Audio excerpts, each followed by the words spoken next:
Welcome to our channel. Today we how to update your design review checklist in Frame.io for approvals, detailed guide step by step clearly.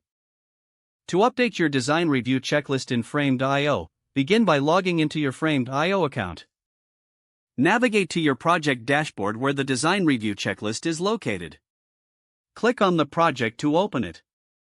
On the project page, locate the checklist tab in the sidebar. Click on the Checklist tab to access your current design review checklist items.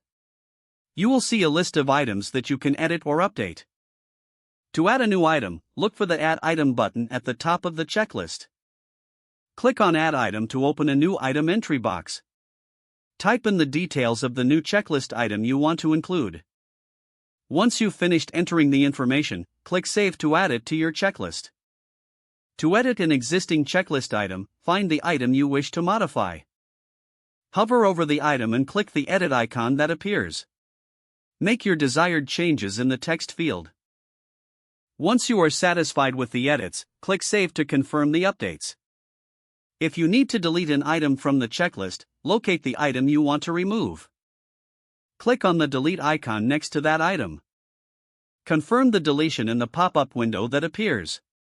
To reorder checklist items, click and drag the item to your desired position in the list.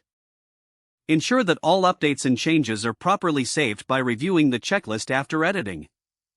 After updating your checklist, communicate the changes to your team for smoother approvals.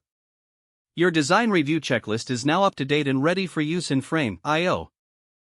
If the page does not load, refresh the browser or try again in a private or incognito window. Make sure you are using the correct email address, then retype it carefully to avoid small typos. If your password is not accepted, use the reset option and create a new strong password you can remember.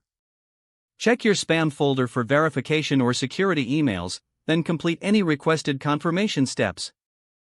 Enable two-factor authentication if available to improve account security and reduce unauthorized access risk. After signing in, review your profile details so your contact information and settings are accurate and current. If you see an error message, note it down and try again after restarting your device and internet connection. Don't forget to like this video and subscribe to our channel for more step-by-step tech guides.